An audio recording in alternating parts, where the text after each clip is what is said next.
सुप्रभात। मैं गौरव हाजिर हूँ आज एक नए एडिटोरियल कॉलम के साथ, जिसका टॉपिक है शिक्षा में सुधार का संकल्प।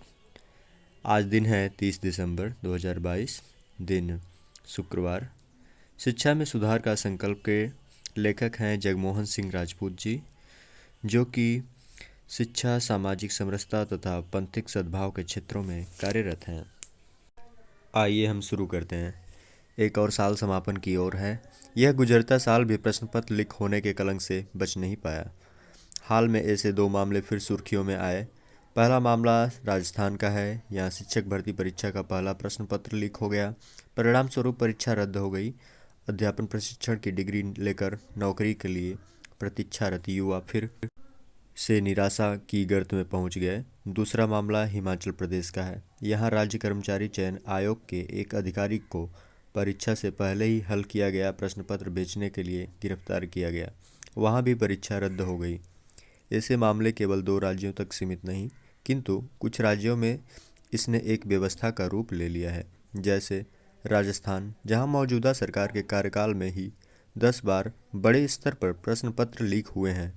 हर बार मुख्यमंत्री अशोक गहलोत वही बात दोहराते हैं कि जांच होगी और दोषियों को बख्शा नहीं जाएगा। लेकिन इस बार तो उन्होंने यहाँ तक कह दिया कि दूसरे राज्यों में भी तो ऐसा होता रहता है।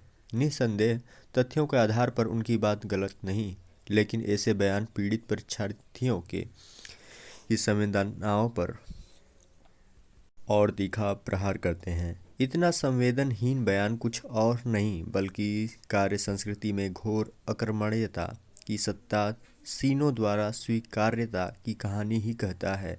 हाल में ही शिक्षा के मोर्चे पर राजस्थान का कोटा शहर भी गलत कारणों से चर्चा में रहा। प्रतियोगी परीक्षाओं की तैयारी के गढ़ के रूप में स्थापित हो चुके चंबल किनारे बसे इस शहर में कोचिंग सेंटरों की आपसी होड़ में मोहरे बनते छात्रों पर आकांक्षाओं का बोझ उनकी जिंदगी को लील रहा है। इस साल वहां करीब 15 छात्र आत्महत्या कर चुके हैं। इस पर बड़ी चिंता जताई जा रही है। कोचिंग सेंटरों को जवाबदेह बनाने के साथ ही शिक्षा की आदर्श संस्कृति स्थापित करने का जन दबाव बढ़ रहा है, लेकिन राज्य की सरकार को तनिक भी चिंता नहीं लगती। यही कारण है कि संवेदनहीनता के मामले में मुख्यमंत्री गहलोत से एक कदम आगे निकलते हुए राज्य के एक अन्य मंत्री ने कोटा की कोचिंग फैक्ट्री को एक झटके में ही क्लीन चिट दे दी कि छात्रों की आत्महत्याओं का कोचिंग से कोई लेना देना नहीं है और ये संस्थान सभी स्थापित दिशा निर्देशों का पालन करते हुए अपना संचालन कर रहे हैं। जबकि सामान्य धारणा यही है कि कोटा में सब कुछ सही नहीं है। वहाँ जो प्रशिक्षण पद्धति अपनाई जाती है वह बच्चों के बौद्धिक मानसिक विकास के लिए उपयुक्त नहीं। वह बच्चों पर अनावश्यक दबाव डालकर उन्हें तनाव से ग्रस्त करती है। उसमें त्वरित सुधार की आवश्यकता है। यह किसी से छिपा नहीं रहा कि कोचिंग संस्थान छात्रों को सीखने के आनंद की अनुभूति कराने और उसकी समग्र प्रक्रिया से गुजरने के बजाय केवल कम से कम समय में उत्तर देने का कौशल सिखाने में विश्वास करते हैं। प्रक्रिया से अधिक परिणाम पर उनका ध्यान होता है, क्योंकि जितना बेहतर परिणाम होगा उतना ही उनका लाभ बढ़ेगा। प्रश्न पत्र लीक के कई मामलों की जब गहन जांच पड़ताल होती है तो उसमें कोचिंग से जुड़े लोगों के नाम भी अक्सर सामने आते हैं। ऐसे में पर्चा लीक करने वाले माफिया और कोचिंग संचालकों को संदेह का लाभ नहीं दिया जा सकता। अधिक से अधिक परिणाम लाने की उत्कंठा कोचिंग वालों के साथ ही कुछ छात्रों और अभिभावकों को भी अनुचित राह पकड़ने से नहीं रोक पाती। यही कारण है कि प्रश्न पत्र लीक का व्यवसाय लगातार फल फूल रहा है, लेकिन इसकी कीमत चुकानी पड़ती है परिश्रमी विद्यार्थियों को। ऐसे विद्यार्थी जो कड़ी मेहनत करते हैं और जिनका काफ़ी कुछ दांव पर लगा होता है, वे इस दूरभिसंधि के कारण ठगे रहते हैं।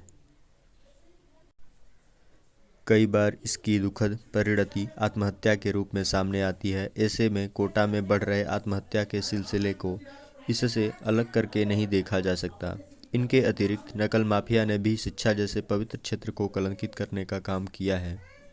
आखिर यह नकल माफिया चलाता कौन है, कौन सहयोग देता है, उनके संबंध कहाँ तक जुड़े हैं, उसकी पहुँच कहाँ तक है, ऐसे तमाम सवालों के जवाब सार्वजनिक दायरे में होते हैं, लेकिन सरकारें इनसे बेखबर या आंखें मूंदे रहती है। मध्य प्रदेश का व्यापम घोटाला इसका एक उदाहरण है। ऐसे माफिया की नेटवर्किंग क्षमता की मिसाल दर्शाती है।